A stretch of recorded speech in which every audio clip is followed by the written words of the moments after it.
Hi hello guys, welcome back to my YouTube channel. ನಾವು ಇವತ್ತು mini ಮಂತ್ರಾಲಯಕ್ಕೆ ಹೋಗ್ತಾ ಇದ್ದೀವಿ. ಇಲ್ಲಿ ಮೆಜೆಸ್ಟಿಕ್ಕಿಂದ ತಾವರೆಕೆರೆ ಬಸ್ ಹತ್ಕೊಂಡು ಅಲ್ಲಿ ನಾವು ಹೊನ್ನಕಟ್ಟೆ ಅನ್ನೋ ಸ್ಟಾಪಲ್ಲಿ ಇಳ್ಕೊಂಡ್ರೆ ಅಲ್ಲಿಂದ ಮತ್ತೆ ನಾವು ಆಟೋ ಟ್ಯಾಕ್ಸಿ ಹತ್ಕೊಂಡು ಹೋಗ್ಬೋದು. ಬಿಡಬೇಡ, ಜನ ಬಿಟ್ರೆ ನನಗೆ ತೊಂದರೆ ಇಲ್ಲ. ಜನಾರ್ದನ, ನೀನು ಮಾತ್ರ ನನ್ನ ಕೈ ಬಿಡಬೇಡ. ನನ್ನ ಕೈ ಹಿಡಿ, ನನ್ನನ್ನು ಉದ್ಧಾರ ಮಾಡು. ನೀನಲ್ಲದೆ ನಿನ್ನ ಹೊರೆತು ಪೊರೆಬವರ ನಾನು ಅರಿಯೇ ಅನ್ಯತಾ ಶರಣ. ರಾಯರಲ್ಲಿ ಅಂತ ಸಂಕಲ್ಪ ಮಾಡಿಕೊಂಡು ಬೇಡ್ಕೊಂಡು ಪ್ರದಕ್ಷಿಣೆ ಹಾಕಿ ಈ ಕಡೆ ನೀವು ಲೆಫ್ಟ್ ಸೈಡ್ಗೆ ಹೋದರೆ ಅಲ್ಲಿ ನಿಮ್ಗೇನಾದರೂ ಕೇಳೋದಿದ್ರೆ ಅಲ್ಲಿ ಸ್ವಾಮಿ ಹತ್ರ ಕೇಳ್ಬೋದು. ನಿಮ್ಮ ರೈಟ್ ಸೈಡ್ಗೆ ಹೋದರೆ ಅಲ್ಲಿ ಹೋಮ ಎಲ್ಲ ಮಾಡ್ತಾ ಇರ್ತಾರೆ. ನಿಮ್ಮ ಕೈ ಕಟ್ಟಿದ್ದು ಮುಗ್ದಾದ್ಮೇಲೆ ಅಲ್ಲಿ ಹೋಮ ಮಾಡಿಸ್ತಾರಂತೆ. ಇಲ್ಲಿ ನೀವು ನೋಡ್ಬೋದು, ಸಂಕಲ್ಪ ಮಾಡಿ ಅವರು ಇಷ್ಟು ವಾರ ಅಂತ ಕೊಟ್ಟಿರ್ತಾರಲ್ಲ, ಅದು ಮುಗ್ದವರ ಹೋಮ ಮಾಡ್ತಿದ್ದಾರೆ. ಇದೇ ಥರ ನೀವು ಸಂಕಲ್ಪ ಮಾಡಿ ಕಾಯಿ ಕಟ್ಟು ಇಷ್ಟು ವಾರ ಅಂತ ಮುಗ್ದಾದ್ಮೇಲೆ ಇದೇ ಥರ ಹೋಮ ಮಾಡಿಸ್ತಾರೆ. ನಾನು ಫಸ್ಟ್ ಟೈಮ್ ಹೋಗಿರೋದು. ಅಲ್ಲಿ ಹೋಗಿರೋರ ಹತ್ರ ಕೇಳಿ ತಿಳ್ಕೊಂಡು ನಿಮ್ಗೆ ಹೇಳ್ತಾ ಇದ್ದೀನಿ. ನೋಡಿ, ಅಲ್ಲಿ ಆ ಕಡೆ ಹೋಮ ಮುಗಿಸ್ಕೊಂಡು ಬಂದು ಆ ಕಾಯಿ ನೀವು ಏನು ವಾರ ಎಲ್ಲ ಇದು ಮಾಡಿರ್ತೀರಲ್ಲ ಅದನ್ನು ಇಲ್ಲಿ ತೊಗೊಂಬಂದು ರಾಯರ ಮುಂದೆನೇ ಅಗ್ನಿಗುಂಡಕ್ಕೆ ಹಾಕ್ತಾರೆ. ತರುವಿನ ನೆರಳು ಕೊಡುವಂತ ಸುಖವು ಕೊಡುವನು ಕೃಪೆಯ ದಿನವು ಸ್ಥಿರ ಇರುವ ಮನೆಯಗಿರಲಿ. ನಮ್ಗೆ ಇಲ್ಲಿ ರಾಯರನ್ನ ನೋಡ್ತಾ ಇದ್ರೆ ಅಂತೂ ಮಂತ್ರಾಲಯದಲ್ಲಿ ನೋಡ್ದಂಗೆ ಇರುತ್ತೆ.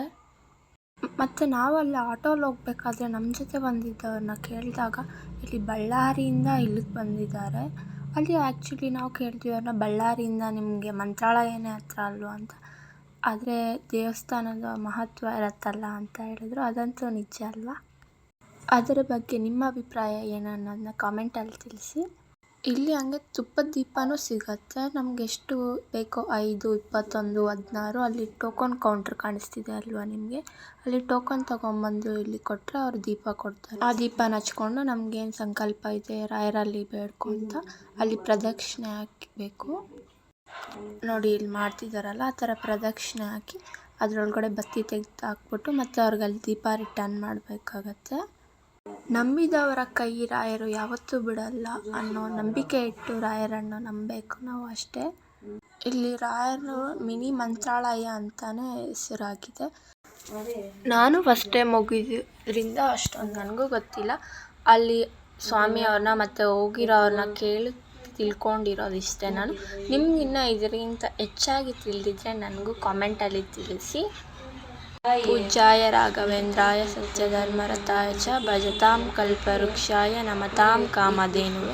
ನಿಮ್ಗಿನ್ನ ಹೆಚ್ಚಿನ ಮಾಹಿತಿ ಬೇಕಂದರೆ ನನ್ನ ಚಾನಲ್ನಲ್ಲಿ ಪೋಸ್ಟ್ ಮಾಡಿರ್ತೀನಿ, ಹೋಗಿ ಚೆಕ್ ಮಾಡಿ.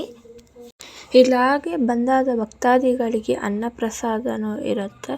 ಎಷ್ಟು ಚೆನ್ನಾಗಿತ್ತು ಅಂದರೆ ಇವತ್ತು ಏಕಾದಶಿ ಅಂದ್ಬಿಟ್ಟು ಪೊಂಗಲ್ಲು ಮತ್ತು ಮೊಸರನ್ನ ಮಾಡಿದರು. ಅವಲಕ್ಕಿ ಮೊಸರನ್ನ ತುಂಬ ಚೆನ್ನಾಗಿತ್ತು. ಇದಾಗಿತ್ತು ಇವತ್ತಿನ video. C in the next video ಹೇಗಿತ್ತು ಅನ್ನೋದಕ್ಕೆ ಕಾಮೆಂಟ್ ಮಾಡಿ. ವಿಡಿಯೋ ಇಷ್ಟ ಆಗಿದ್ರೆ ಲೈಕ್ ಮಾಡಿ, ಶೇರ್ ಮಾಡಿ, ಸಬ್ಸ್ಕ್ರೈಬ್ ಮಾಡೋದನ್ನು ಮರಿಬೇಡಿ.